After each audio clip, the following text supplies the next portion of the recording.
Hello everyone and welcome to the today's webinar. Good evening. A very warm welcome to the Institute of Global Professionals. Thank you all for finding time and visiting today's webinar. I am Umme Salma, core volunteer and head of campus ambassador in IGP. I am really grateful who always join with us to learn and enjoy our international webinar. We believe that knowledge increases by sharing, but not by saving. For this knowledge seeker, we are trying to find the best trainers, speaker, coaches from all over the world. Before starting our main program, I want to share a little concept about IGP. IGP is a non-profit institution. Its work on holistic mission. The institute is to generate professional generation all over the world. We work for students, job seekers, job holders by giving effective training and consultation. Our sessions are conducted by globally young professionals. We expect that you all are benefited by our webinar in personal and professional life and we wish that you all are remaining with us in long journey. I'm cordially welcoming you all. Enjoy and stay with us. We have already completed 64 webinars successfully. Today we are presenting the webinar 65 on Agile Leader with speaker Kim Adel. So let's start our program. Now I would like to introduce our guest speaker Kim Adel. Kim Adel is at the leading edge of the championing human spirit individually and organizationally for 21st century both C-suite level leaders. A renowned level coach, international best-selling author, inspirational keynote speaker and master coach, she couples 25 years in the corporate world. With lesson has garnered thought out her amazing and unique life story to help others achieve sustainable transformation for professional and personal success. Her journey has taken her from an NVQ in hairdressing to the boardrooms of the FTSE 250. Please give a warm welcome to our woman leader, Kim Adel, ma'am. Hello, ma'am. Hi, thank you so much. Appreciate it. Okay, and welcome everybody to today's session on Agile Leaders and what we can do to ensure that we're having an agile mindset to help us to lead effectively now and in the future. So let's get started. So agile leadership isn't just about promoting or leading the change, it's about being the change. So as agile leaders, we actually have to go through that change and become the person that we want our people to be. We lead by example and we own our own self-development. So agile leaders are people like you who are investing in ensuring that they are always learning, that they are continuing to develop themselves, and that they are seeking out new ideas, new concepts, new technologies to enable them to continually grow. And in doing so, they actually inspire their people to do the same. These leaders have to continue to develop themselves to remain relevant in the new agile world. As we know, the world is ever changing. And as they used to say, it's lonely at the top, but it certainly isn't quiet. We are beset by challenges from all sides, be that emerging technology, advancing digitalization, our shareholders, our people, our clients.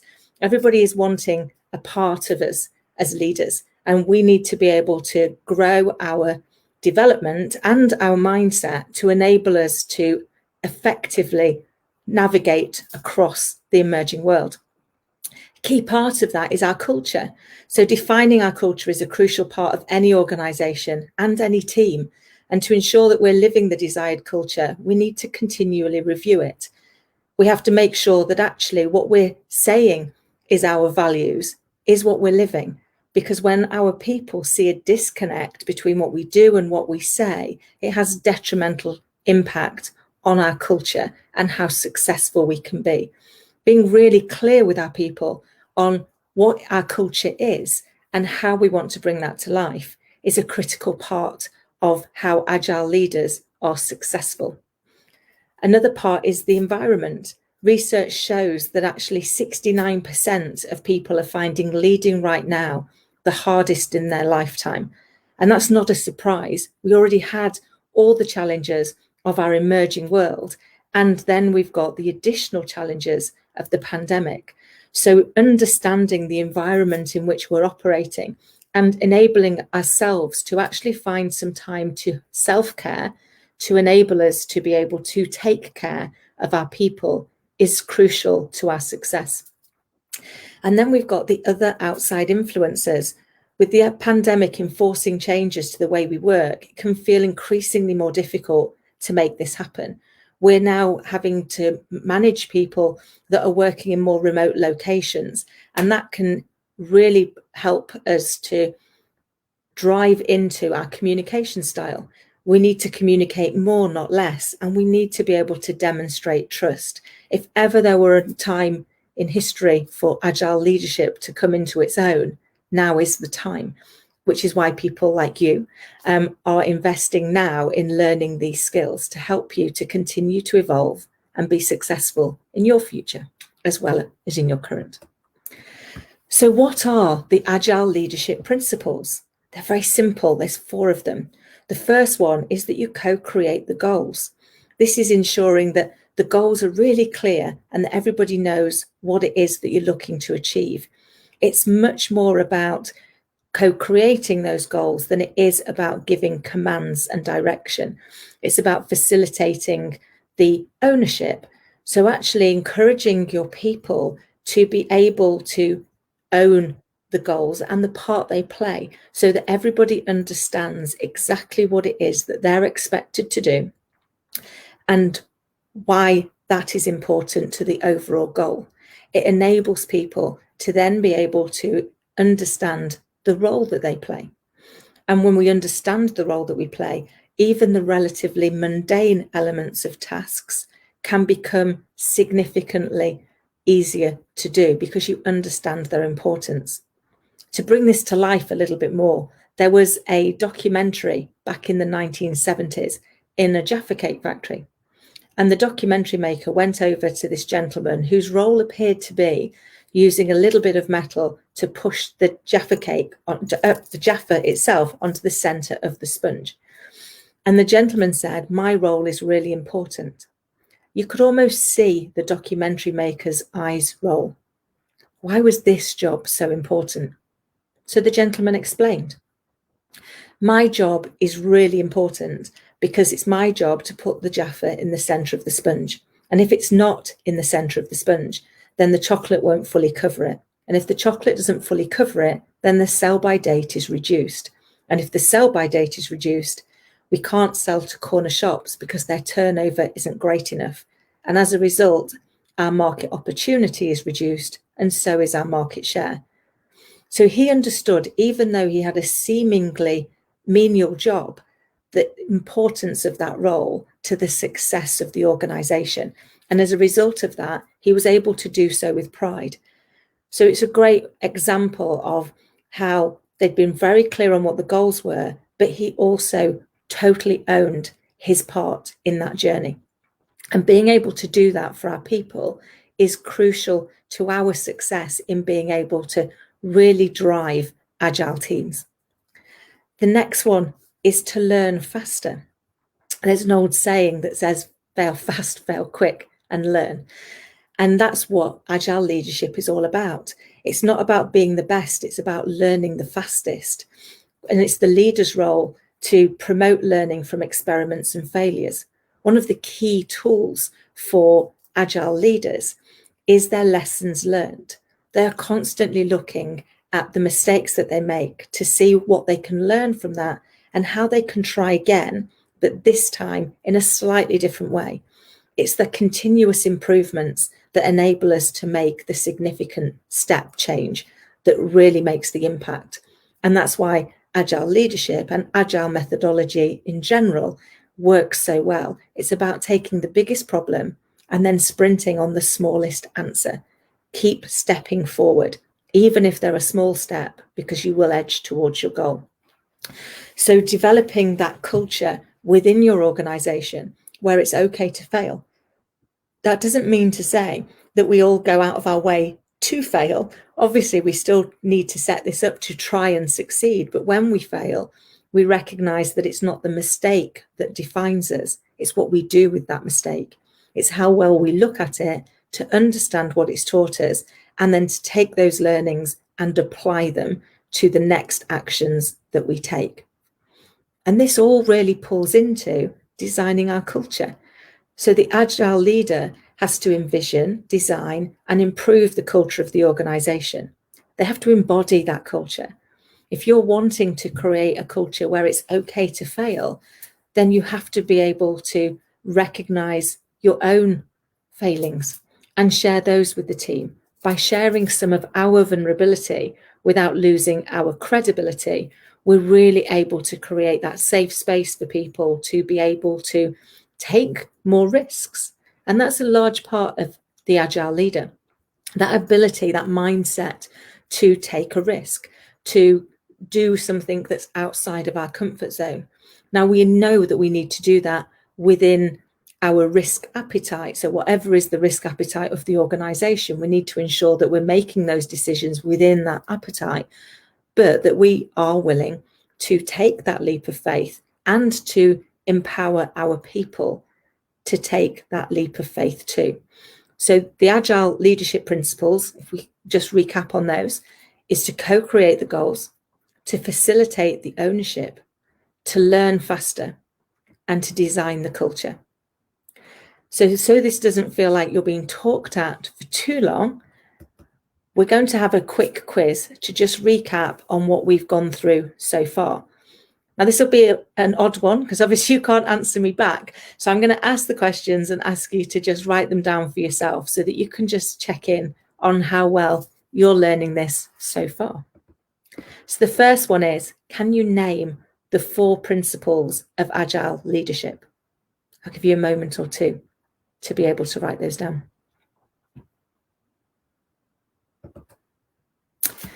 Question 2.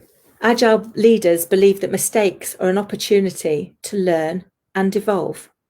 Do you say that's true or false? Question 3. Agile leaders have a fixed or a growth mindset. Which do you think it is? Question 4. Agile leaders have clear goals which align across the organization. True or false?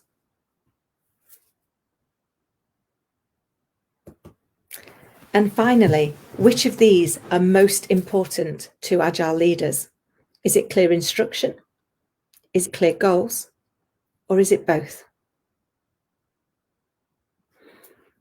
So if I just recap through those, the 4 principles are co-creating the goals, facilitating ownership, learning faster, and designing the culture.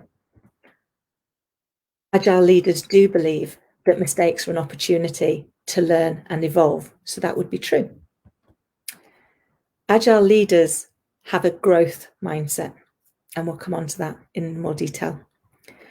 Agile leaders have clear goals which align across the organization. It's about the organization's goal rather than the personal agenda, so that would be true. And finally, clear goals is the most important to Agile leaders. It's less about the instruction and more about the detail and the co-creation of those goals. So let's carry on. Creating a cohesive culture in the new world. One of the biggest assets for an Agile leader is their mindset. And as we know, mindsets can come in either growth or fixed. So examples of a fixed mindset are that my skills and abilities are what they are today. That if I can't do something today, I won't ever be able to do it. That I'm limited by my current skills. Whereas those with a growth mindset believe that actually they can learn, grow, and develop new skills. That just because they don't know something today doesn't mean to say they won't know it tomorrow, because they're going to invest in that learning. And that they can do whatever they want to do if they keep trying, they keep learning, and they seek support. So I'm sure, as you can see, that's why growth mindsets are so crucial to Agile leadership. We need to get into that mindset that says that we can do this, that we can change, and that we don't have to be the best at it. We can empower our people, the people in our team that have got skills in particular areas that are better than ours, to lead the way, to show us how we can actually follow them as much as they can follow us. Crucial to creating a cohesive culture is our ability to engage, enthuse, and empower our people. Even more crucial today in our new augmented world of virtual and remote working. So engaging our people, finding a space and an opportunity for our people to connect about the social parts of their lives is vital in driving a culture of inclusivity and connectivity. As human beings, we are social animals, and we need to be able to still connect on that social level. It's crucial when you've got teams that are working through really challenging change for you, that actually they are able to build that social element of their team life as much as they are the work part. Once we get those in balance, what we find is our people really thrive. And when they thrive, the business thrives as well. We want to enthuse our people, ensuring everybody knows that the part they need to play, and enthuse them about the future of how their work's going to fit in, and the element that they represent, the importance of them personally in the achievement of the goal for the team and for the organisation is crucial. When we understand the part we play and the importance of it, then we can gain even more insight into why we should be doing what we're doing, and gain pleasure and recognition from doing it and doing it well. And then we want to look at empowering our people, showing trust that your people will get the work done, and ensure that they're confident that they can ask for help. What we want to be able to do here is create that space where we've empowered our people to take ownership for the part of the role that we need them to play. So they understand their part in the team, and that the collective strength of the team is the sum of the parts. And by doing so and creating that space where they're able to come back and let us know if they're struggling or they need help, or to let their teammates know so that we can grow together, is one of the key elements in how agile teams, agile leaders co-create. That working together, that cohesiveness around what we're doing, why we're doing it, how it fits in, and what we're going to get as a reward at the end for achieving it, are critical milestones within how we actually proceed as agile leaders. So there are a few areas that we need to look at. The first is, what do we do as leaders? If we're agile leaders, we become servant leaders. It's very much more about how we serve our people than it is about how they serve us. The role of an agile leader is to create the space and the environment and the structure for their people to grow and thrive and learn. To do this, you've got to understand what it is that they need. We need to really start to listen, to understand, rather than to interject. It's more around leadership and guidance rather than command and control. Agile leaders are very much part of the team, more than managing the team. So they lead it, they set the direction, they're there for the support and the guidance, but very much from within the team, without the hierarchy. And as a result of that, the team can grow. But learning how to listen, to understand, rather than to interject, is a key skill. We often instead want to let people know that we've understood. We want to let them know that we're listening. And in doing so, we can sometimes miss what's really being said. So providing that space for your people, enabling them to be able to be really listened to. Because at our base, as human beings, we want to be listened to, understood, and respected. Agile leaders understand this, and they create that space for their people. And in doing so, the people thrive, and so does the team, and so does the organisation. That really pulls it onto our culture. A key part of how we communicate and engage with people is the culture within which we are building. That's ensuring that we've got a common purpose and a common goal that aligns across the organisation. If there's a disconnect somewhere where we're saying one thing, but it jars against our values or our vision or our goals, then people will get confused, and confused brains don't work because they're not able to navigate to where it is you want them to achieve. So being really sure that you understand exactly what it is that we're trying to achieve, why that's important, and what part you play is crucial for every member of your team to know. And it's building that culture of continuous learning. How do we ensure that we are providing people with the right skills and the right opportunities to develop new skills? How are we also demonstrating that we learn from our own mistakes? And in doing so, create that space where people are okay to share theirs. For many years, we were told to not share any vulnerabilities as a leader. But in not sharing any vulnerabilities, what we do is we create a feeling of fear. I can't get it wrong. I should be perfect because I'm not allowed to be vulnerable. But the critical thing for an agile leader is to learn the skill of sharing their vulnerability without losing their credibility. So being able to share lessons that you've learned and what you've taken away from those and what you're doing differently now is a great way of creating that space for your people to do the same. When they see that you're willing to admit where things have gone wrong, decisions that didn't come out the way that you planned, then they'll be able to come and tell you when things have gone wrong for themselves. And then putting in those structures that allow you to constantly do the review, refresh, and revisit is another great tool for the agile leader.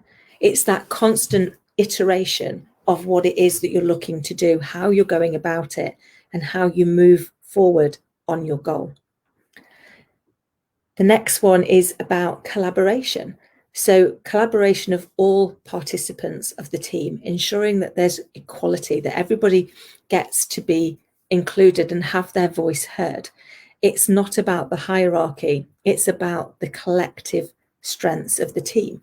So making sure that there is plenty of opportunity for open discussion and debate, for brainstorming and ideation to enable everybody to have their part is what makes co-creation so successful. What you'll find is in having those debates, in opening up those discussions, the ideas will get built on by all of the participants, and the end result will be significantly more successful as a result of that.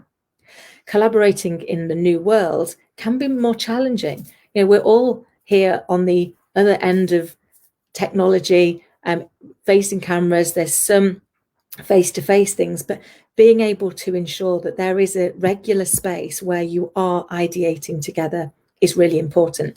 And you can do that online. But it's around making sure that you've got those spaces for people to be able to go and chat together about the problem that they're currently trying to solve and what steps they might make in solving that.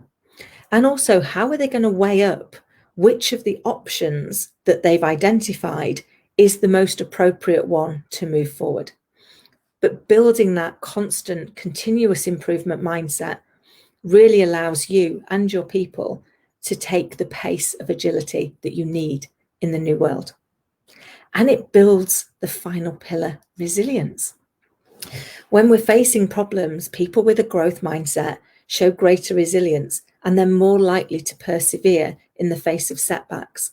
That's because people with that growth mindset are always thinking that a problem or a challenge or a mistake is an opportunity to learn. They seek to identify the lesson that is within that failure to enable them to come out stronger, to develop their skills, and to feel like they are moving forward. It's that continuous improvement that really is what drives the big step to change. And it's having that piece that says we constantly just keep edging forward. Even if we can't see how to get to the whole goal, we just take the next step. I think it was Michael Jordan that said, you don't need to see the whole staircase. You just need to take the next step. And that's one of the really crucial elements of agile working, whether that's agile leadership or agile methodology. It is about looking at that bigger problem, taking it down to what is the next thing that we can see that we can do, and then taking that step. And then when you get there, reviewing, reflecting, and reevaluating what's the next step. Did the step you just take work in the way that you expected it to, or did it not? If it didn't, why didn't it? What's it taught you? And with that new knowledge base, what are you going to do now to move forward?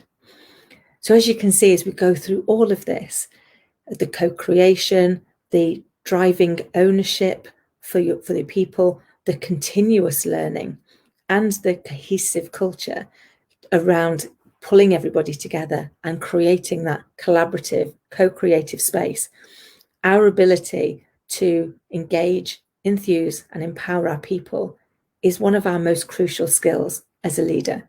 And Agile leaders understand this. They understand they need to be able to adapt and amend their communication style to enable it to be effective for all of the people in the team, because we have different learning styles and different ways of communicating.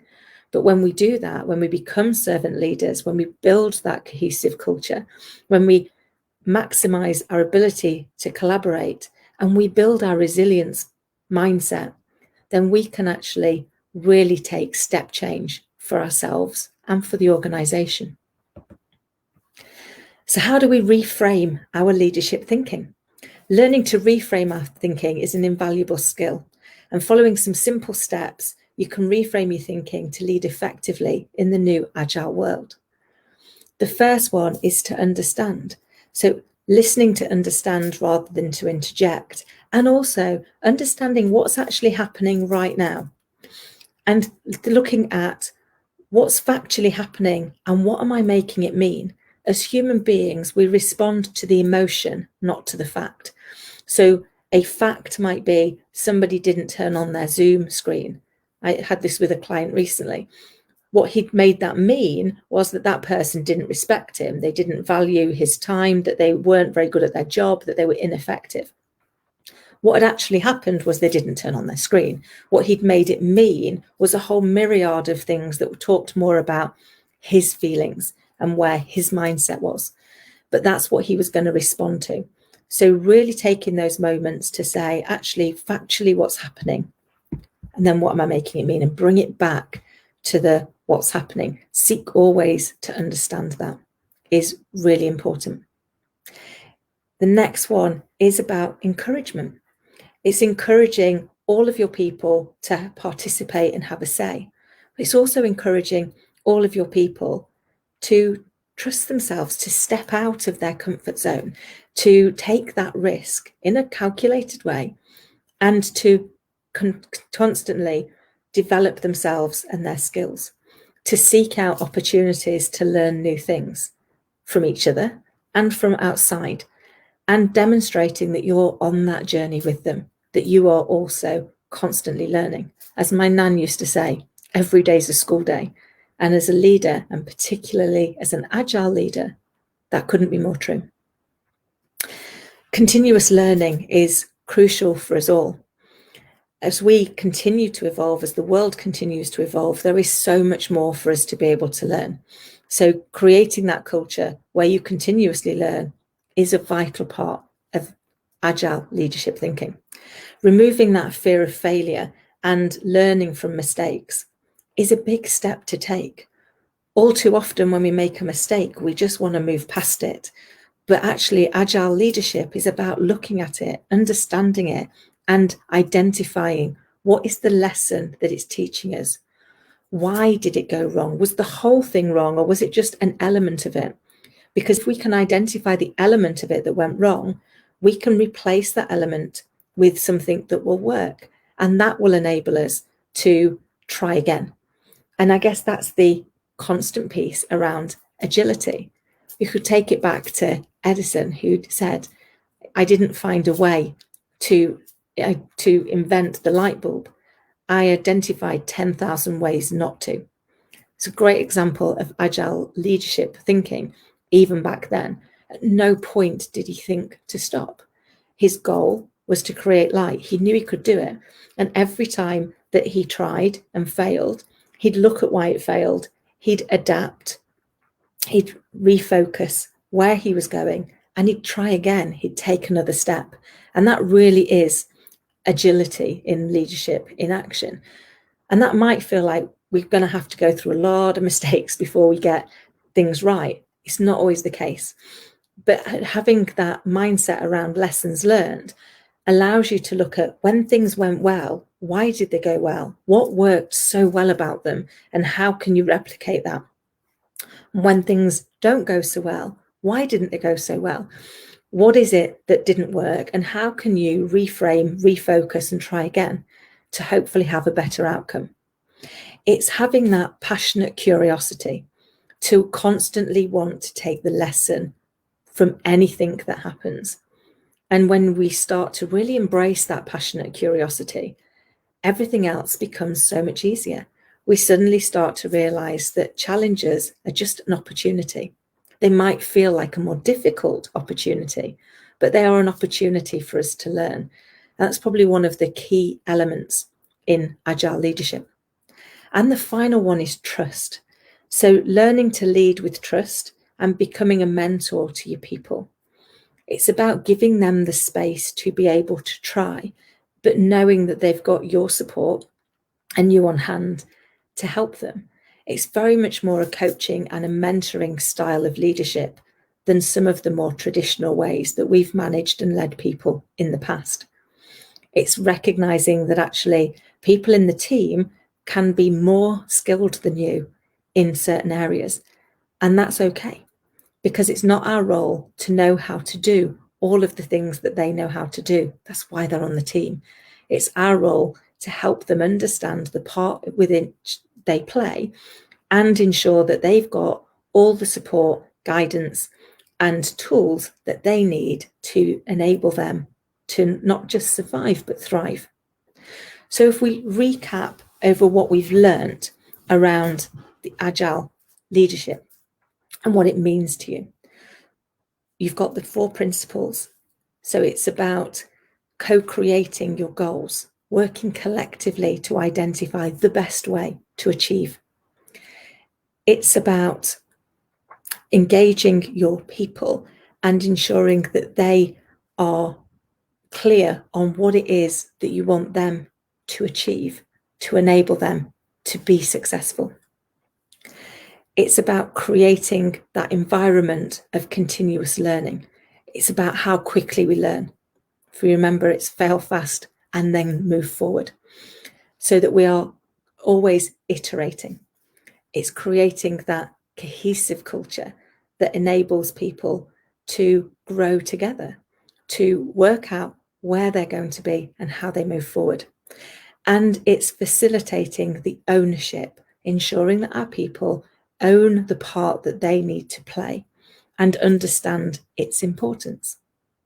Then when we come back to thinking about the pillars, so we've got becoming a servant leader, ensuring that we are seeking to serve our people, creating that culture, so ensuring that we've got clear and goals that actually align across an organization, that are wedded to our values and that embed our culture, and that we've got that continuous improvement, that we're collaborating, we're creating that space where all participants play an active and equal part, that the sum of the parts is greater than the sum of the individuals, and that we have built our resilience mindset, that we are reframing our thinking to move from fixed to growth, that we recognize that we can learn from our mistakes, we can learn new skills, and we can move forward and grow.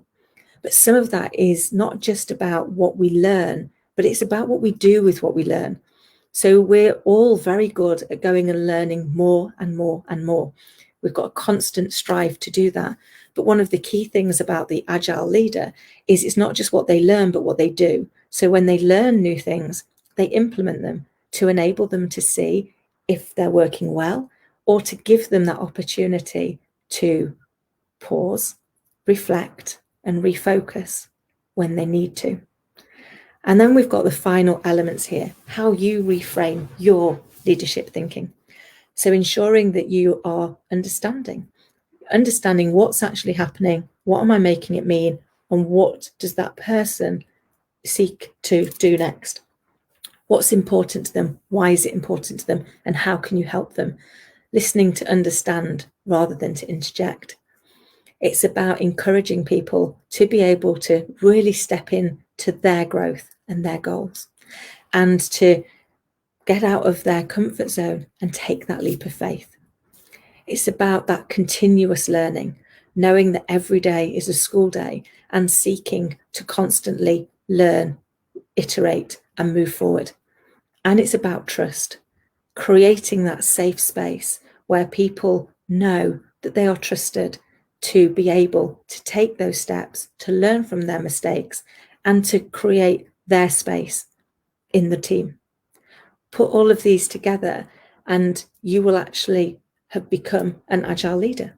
It's that ability to be able to constantly change our direction based on the review and the reflection of where we are today. So if our current path isn't working for us, actually, how do we overcome that obstacle? How do we get past it? If we think about being on a journey, it's like saying, I want to go to Edinburgh, and I initially set off thinking I was going to go on the train, but the train comes to a halt and is stopped. Then actually, what are my other options? I could go by car or by bike or by plane. So it's constantly looking for, if one way didn't work, how do I move forward with that? So I'm hopeful that that has been useful in taking you through how you too can become a more agile leader. And it is really in that mindset. So every time you find yourself doubting, think about, actually, what could I do to overcome this obstacle? And use the team. The joy of being an agile leader is the art of communication. It is ensuring that actually you're constantly communicating as a team and you're collaborating. You're in a co-creative space, so it's no longer so lonely at the top because you're going with your people. I hope that's been helpful.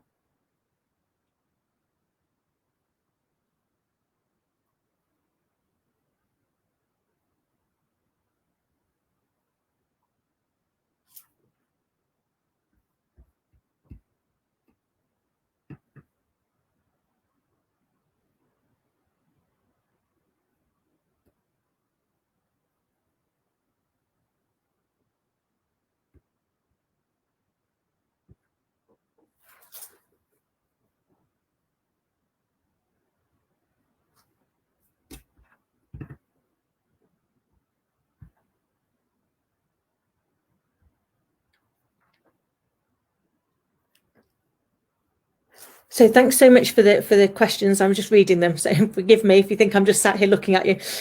So is this advisable in a style of leadership in the organisation? I would say yes. So it's a great way of you being able to really adapt your culture, and your people will really welcome it because they've got ideas. Often people know exactly how we get in our own way as an organisation, but they don't feel that they have got the permission to be able to share that. Moving into that space where actually it's okay for us to share when we think things aren't quite right. I based mine on the fact I spent a career out of asking dim girl questions. And the reason for that is you'd be amazed what you find out when you ask the questions and when you demonstrate that you have got a constant desire to seek to understand. So I think it can be a great way of driving organizations forward. And I've used this mindset myself when I was delivering, for organizations that have got turnover in the millions. It works on small companies and it works on big ones. And I promise it's a much greater way of engaging with your team. We just see if there's any others. Doesn't seem to be any other questions. Thank you so much for people's kindness now. Oh, sorry, there is another question from, which is, what if one of the members is not following? It's a great question. And some of that is really about going back to understand what it is that's causing them to not want to follow. So why is it that they're not following? Is it because they don't understand the part they've got to play? Or is it that they don't have the skills, or they don't feel able to take that leap of faith. So I would use it as an opportunity to seek to understand what's going on in their world and their part, because often it can be that miscommunication that's causing them to not follow. I do believe most people come at things from a position of positive intent, so they don't try and get it wrong, even if they end up getting it wrong. So aligning what they're trying to achieve with what they're actually achieving can be a great way of having that conversation. But there will be occasions in any organisation where, unfortunately, some people just won't follow and won't change. And when that happens, sadly, you possibly will have to performance manage that. But in the main, this methodology works because those people would be like that wherever. I hope that's useful.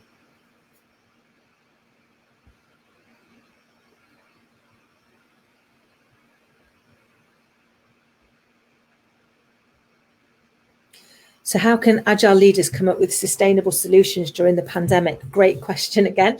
I think a large part of it is looking at what solution is it you're trying to solve? So what problem specifically? And the beauty of the Agile leader is, as an example, right now, we've got some constraints because of the pandemic. So there'll be certain things that we can't do because of what we're having to navigate.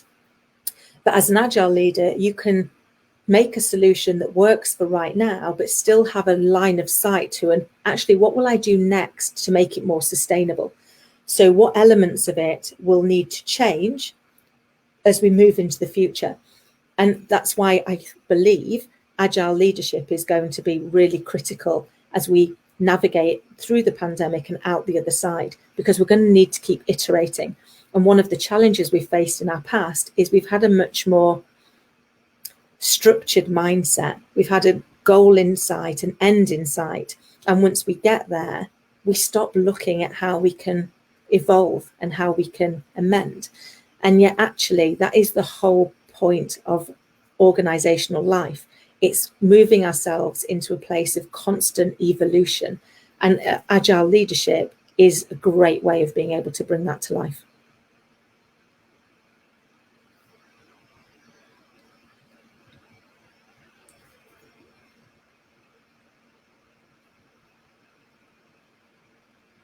So I think sorry, Jacob, great question. So focus of Agile leaders like us is really on what it is we're looking to solve. So what is the biggest problem that we're being asked to look into as an organization? And then what are the steps that we can make to move from where we are today to where we want to be tomorrow? A big key message, I guess, for Agile leaders is they're always thinking about the client, the end person. So in any organization, you've got three people that you are trying to appeal to. You've got the end client, because if you're not delivering what your customer needs, they're not going to buy from you, and therefore the company's not going to succeed. You've got the company. So actually, what is it that the company's wanting to do? That could be to make money. It could be, if they're not for profit, because they've got a cause that they're wanting to support. But you need to know kind of what's important to your client, what's important to the company, and what's important to your colleagues. Because if we understand what's important to our colleagues and we're providing that environment, then they're going to be able to provide what we need for the client, which will provide what we need for the company. So I think for me, the key focus for any Agile leader is, what problem am I trying to solve? Why is it important? And then how do I iterate towards solving that?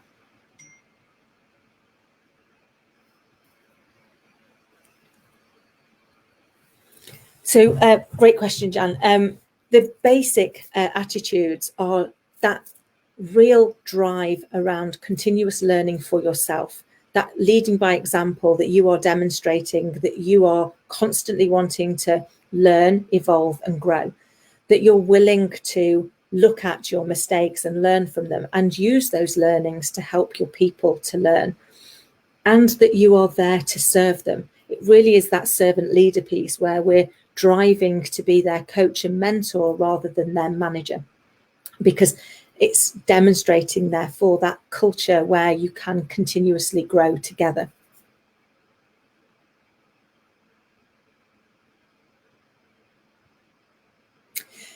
Great question. How do leaders build people's attitude? So a large part of that I've found over the years is coming from seeking to understand what's important to our people. Very often we don't spend enough time understanding really what's important to them and giving them the space to be able to share with us what's important to them and why is that important to them. And then how do we build that into our team culture? So one of the things that I always do with my teams is when I first take over a new team, I first go into an organization to help them, I look at building a team culture. So actually, how do we put up the values that are really important to us, as well as the values that are really important to the organization? And hopefully we'll see that there's no disconnect there. But once people can see that they've got a say, they've got a voice, and that they can be part of the solution, that tends to really improve their attitude. Because one of the problems that we've got is when people feel that they have no voice, that's when they start to disconnect. And when they disconnect, that can be when they really start to disrail what it is that you're trying to do, as I'm sure many of you will have seen in your teams over the years. So creating that team culture where you agree collectively how you're going to work together, why that's important to you, what are your values, and that you've co-created it, really does help drive positive attitude in your people.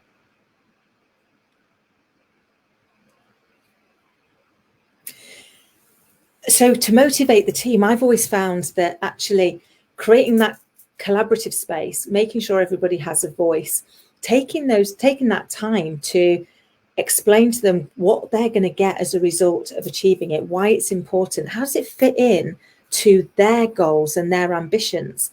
Sometimes we don't take the time to do that, but actually if we can take the time with our people to share how what we're asking them to do is going to help them to achieve what they're looking to do for their career, for their self-development, actually can really help motivate them.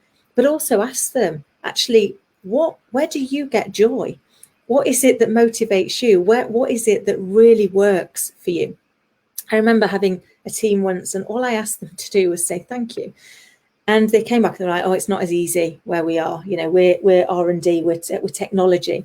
These people are like NASA, and you just can't motivate them in that way. It's like, it's really interesting. So are you saying if I was NASA and my job is to put a man on the moon, that on the day that I do that, so I work really, really hard, I do exactly what you've asked me to do, I put a man on the moon, and you come and say to me, thanks, Kim, that was a great job, that I'm going to turn around and be insulted because you thanked me? It's like, well, no, when you put it like that, of course I wouldn't. So that's all I'm asking you to do. Like, go and thank people, appreciate what they do. Appreciation goes such a long way to motivation. Because when people feel appreciated, they want to do more. And we know that motivated people work 20% harder than unmotivated people. Our ability to motivate by appreciating is probably our easiest skill to get, but it's the one that we're not great at. So we're not very good at giving feedback. When we give positive feedback, we'll say something like, great job. Well, what specifically was great about it? Why was it great? What impact did it have? When we give negative feedback, we're often all over it. And therefore, people don't want to get feedback because the fear is that feedback means I'm going to get told off. So I always get people to think about the feedback and the appreciation that they're going to give and use a model called STAR. So you take people through what was the situation or the task. So where were you and what were they doing? What actions did they take? What behaviors did they demonstrate? And what was the result of those actions? So really paint the picture for them, invest some time in demonstrating to them that you've been watching what they're doing and you're appreciating what it is a real key way of motivating people.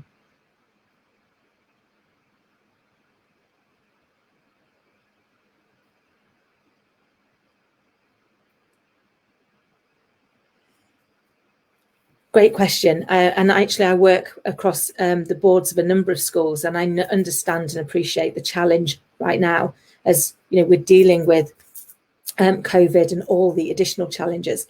I think for me, the best strategies are to keep communicating. When we look at everything that's going off in the world and anything that's ever gone wrong in the world, it usually comes down to misinformation, miscommunication, or misunderstanding.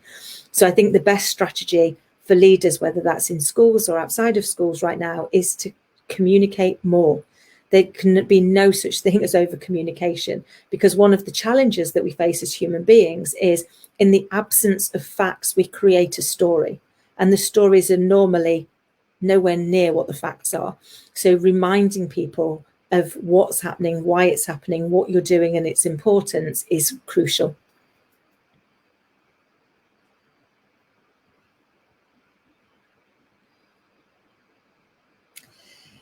I think affirmation is really important. So making sure that people are clear on kind of what's our purpose, what are we affirming that we're going to be doing, and how are we all going to do it together, is a great way of bringing that team in, making sure that you're building that culture where everybody every day is reaffirming where it is they're heading and the part that they're playing within that, allows them to really reconnect as a team. And when you build those really strong teams, even the most challenging situations can be overcome. And I say that having led major redundancies, downsizers, organizations that have had to go through crucial transformational change. And you can do all of those and still motivate your people. I once downsized an organization, sadly losing 1,400 people, and still managed to ensure that we did it with kindness and respect. And it's all about giving people that space to feel respected, to feel listened to, and to be understood. It doesn't stop it hurting. It doesn't stop it from being a tragic thing to do to somebody. But when you treat them with respect and kindness, you set them up to be able to be successful in their future.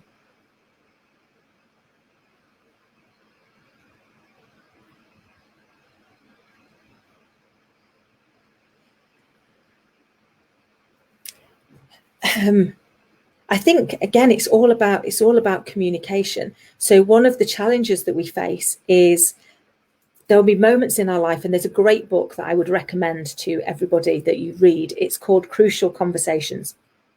And it talks about the fact that there are moments in our life where a conversation becomes crucial. And by that, what we mean is it becomes emotional. So there's some opposition, maybe, into what we're saying. And that's usually because one or both parties are coming at it from a position of fear. And therefore, what we need to do is frame away the fear so that people aren't in an uncomfortable space. But what happens in those crucial conversations is we respond with either violence or silence. So either we get very angry, very aggressive, very assertive, or we remove ourselves from the situation, we stop speaking, and we hope it goes away. Neither one of them works. But when you learn to frame something, you can have even the most difficult conversation. So as an example, if you've got people who are opposing what it is that you're trying to say, and you're really struggling, I would frame it. So I would say to them, look, I'm finding that we're in conflict here, and I don't want us to be in conflict. I'm committed to finding a solution that works for both of us. However, we need to address this because how we're going at the moment, when we're just going at loggerheads, isn't working for either of us. So I'm committed to finding a solution that works, but we can't leave the situation to carry on as it is. And here's my suggestion. And the reason I would do it that way is because then people realize that you're looking to seek to find a solution that works for both. You're going to listen to them and understand where they're coming to. And then you're going to find a way that works, but you're not going to allow it unnoticed. It would be a great way of you being able to navigate from where you are to where you need to be.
Salma, I think we can't hear you.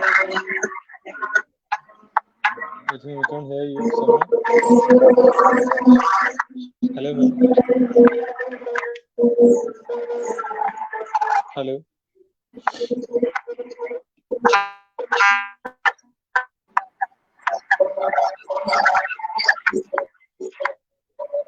Hello. Am I audible? Thanks, ma'am.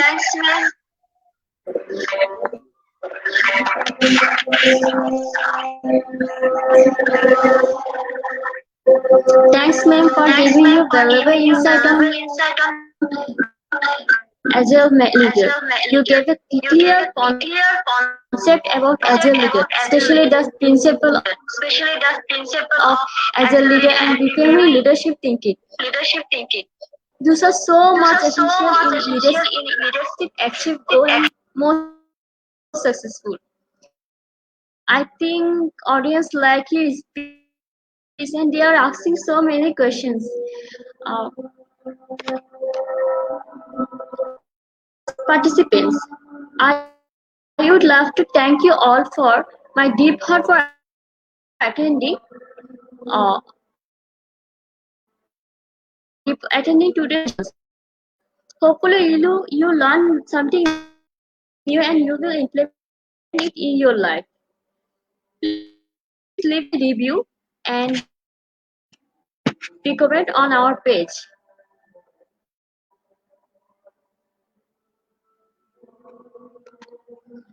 And spread the information with your friends in friends and community. We hope you see all again next webinar. Thank you so much. And thank you so much, madam. Thank you. It's been a pleasure. And thank you so much for all the kind comments. I really appreciate it. And I appreciate your time. Thank you.